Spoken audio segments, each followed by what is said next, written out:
जशिंदर सिंह सोडी साहब बार बार 3.5 front war की बात कर रहे हैं।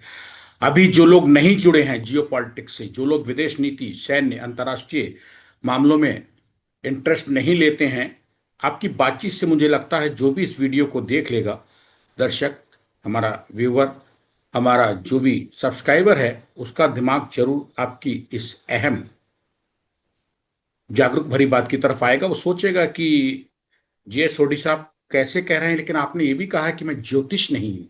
मैं जो कह रहा हूं जमीन पे मौजूद तथ्यों के आधार पे कह रहा हूं, जिनको आपने देखा, पढ़ा और महसूस कर रहे हैं। एक भारतीय थल सेना के काबिल रिटायर्ड लेफ्टिनेंट कर्नल होने के नाते आपकी कभी भी कोई कैलकुलेशन ऊपर नीचे नहीं हुई है, बहुत सटीक बैठती है। मैं आपको ऑपरेशन सिंदूर और पहलगाम से देख रहा हूं, बड़ा करीब से देख रहा हूं, आपसे बातचीत होती रहती है। क्या बांग्लादेश जब पाकिस्तान के साथ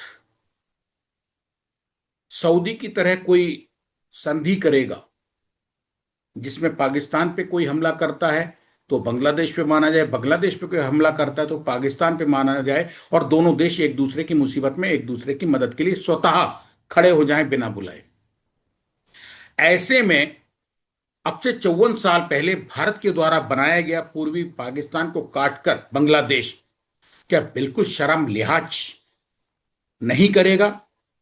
या आपको कुछ अभी से लगने लगा है कि बांग्लादेश अब भारत के हाथ से निकल गया है?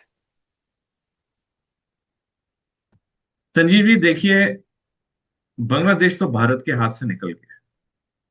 इसको जितना जल्दी हम एक्सेप्ट करें उतना सही होगा।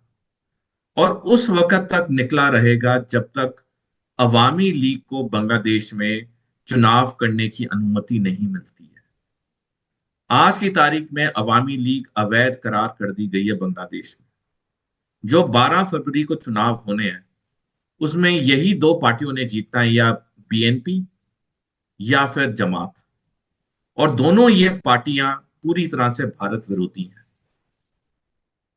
तो 12 फरवरी, चाहे इलेक्शन 12 फरवरी हो या स्थगित हो, जब भी होंगे तो सही, बांग्लादेश में जो अगले इलेक्शन होंगे उसमें जो भी पार्टी जीतेगी वो भारत विरोधी रहेगी।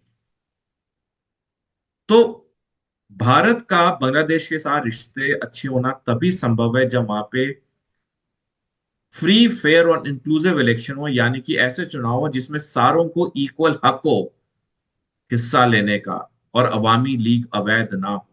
लेकिन ये तो मेरे को अगले कुछ साल तक होते हुए नहीं दिख रहा है। तो जब तक ये नहीं होगा बांग्लादेश भारत के हाथ से बाहर ही रहेगा।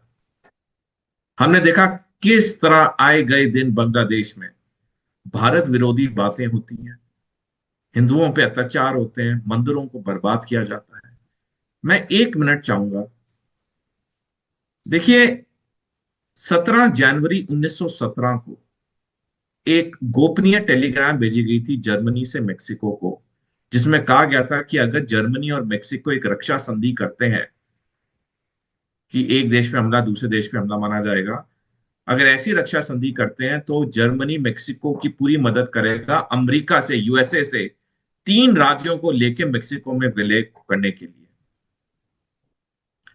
18 जनवरी को, एक दिन बाद, ये टेलीग्राम ब्रिटिश खुफिया एजेंसियों के हाथ पड़ गई।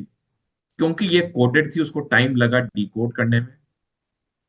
और जब 6 मार्च को ये सार्वजनिक हुआ, 6 मार्च 1917 को ये सार्वजनिक हुआ कि ऐसा कुछ होने वाला है, तो अमेरिका में बवाल आया।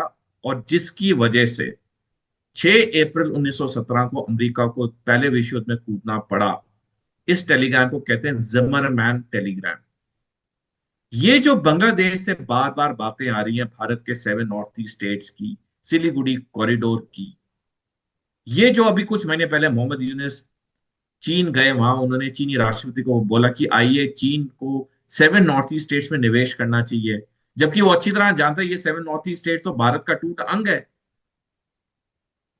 कुछ हफ्ते पहले पाकिस्तान का chief of joint staff general Shamshad Beg Bangladesh के दौरे पे जाता है और मोहम्मद यूनुस उसे एक मैप गिफ्ट करता है जिसमें ग्रेटर बांग्लादेश का नक्शा, जिसमें भारत की 7 नॉर्थ ईस्ट स्टेट्स मिली हुई हैं। मेरे कहने का मतलब जो बार बार ऐसी चीजें बांग्लादेश से आ रही हैं, इसके पीछे किसी भारी शक्ति का पूरा समर्थन है। और इसलिए मैंने ये जिमरमैन टेलीग्राम के बारे में बताया, जो पहले विश्व युद्ध में हुआ था। ये जो बांग्लादेश से ये बार बार 7 north east state, Siliguri corridor, Bharat विरोधी बयान, कोई ना कोई बहुत बड़ी चीज है पीछे जिसका खुलासा अब तक नहीं हुआ। वरना बांग्लादेश जैसा गरीब देश, जो चारों तरफ भारत से घिरा हुआ है, एक छोटे 286 किलोमीटर उसका म्यांमार का बॉर्डर, बाकी पूरी तरह लैंड से भारत से है। समुन्द्र पे, बंगाल की खाड़ी पे पूरी भारतीय नौ सेना तैनात है। ये क्यों ऐसे बार बार कह रहे हैं?